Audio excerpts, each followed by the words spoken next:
Daily life में हम बहुत सारी ऐसी चीजें इस्तेमाल करते हैं जिनका फायदा तो हमें मालूम होता है, लेकिन उनको कितनी मेहनत और किस टेक्निक से तैयार किया जाता है ये हम में से शायद बहुत कम लोगों को मालूम हो। तो आइए देखते हैं ऐसी प्रोडक्ट्स का मैन्युफैक्चरिंग प्रोसेस जो हम तकरीबन रोजाना ही इस्तेमाल करते हैं। दोस्तों, ऐसी जानकारी समय से पाते रहने के लिए हमारी चैनल को सब्सक्राइब करके बेल आइकन जरूर से दबा दें। आइए आगे बढ़ते हैं और बताते हैं इसकी पूरी जानकारी। एयरबैग्स का सबसे पहला ख्याल 1950 में एक इंडस्ट्रियल इंजीनियर को आया था, जब वो अपनी फैमिली के साथ ट्रैवल कर रहा था और एक एक्सीडेंट का शिकार हो गया।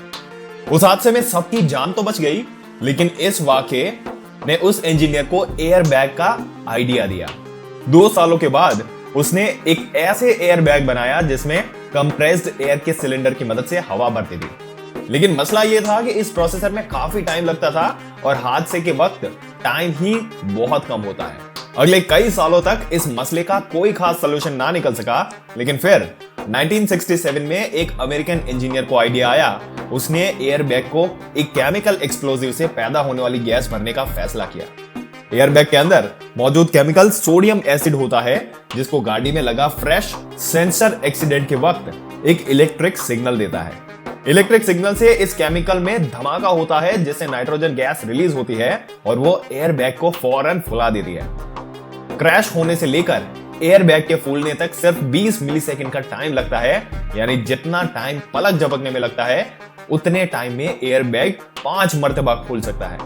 एयरबैग का मटेरियल भी काफी खास होता है दोस्तों, जिनको वन पीस में बनाया जाता है। दूसरे फैब्रिक्स के मुकाबले ये मटेरियल काफी मोटा रखा जाता है। एक वक्त में 1000 नायलॉन किताबों से ये मटेरियल बनाया जाता था। अगर इस प्रोसेसर में एक भी धागा टूट गया तो सेंसर फौरन मशीन को बंद कर देता है। बेशक ये मशीन बहुत फास्ट चलती है, लेकिन फिर भी ये 1 घंटे में सिर्फ 8 मीटर फैब्रिक बनाती है।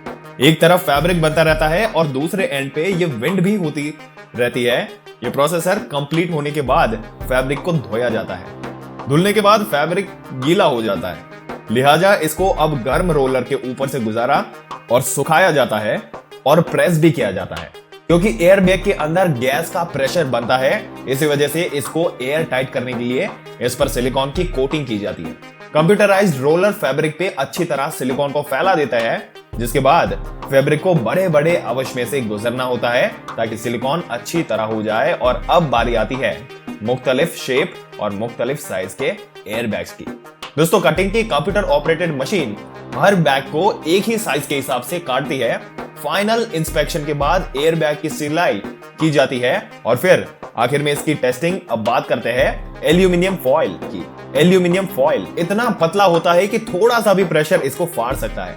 लेकिन क्या आपने कभी सोचा है कि एल्यूमिनियम के भारी भरकम ब्लॉक्स इतनी पतली शीट में कैसे कन्वर्ट किया जाता है?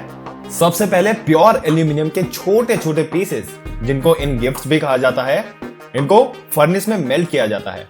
27,000 किलोग्राम एल्यूमिनियम को मेल्ट होने में 8 घंटे लगते हैं, जिसके बाद लिक्विड एल्यूमिनियम को फिल्टर करके साफ किया जाता है। इस मेल्टेड एल्यूमिनियम कढ़ाई में डालकर ठंडा किया जाता है और इस तरह की शक्ल दी जाती है।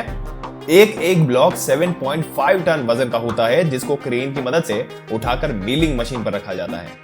45 से प्रति मीटर मोटे एल्यूमिनियम ब्लॉक को हैरत अंगेज तौर पे सिर्फ 15 बार मशीन से गुजारने के बाद इसको 5 सेंटीमीटर तक प्रेस कर दिया जाता है। मशीन के दूसरे एंड पे फिनिश प्रोडक्ट यानी एल्यूमिनियम फॉइल के रोल वाइन होते हैं, जो अब इस्तेमाल के लिए बिल्कुल तैयार है। दोस्तों, आपके क्या विचार है इस प्रोसेस के बारे में?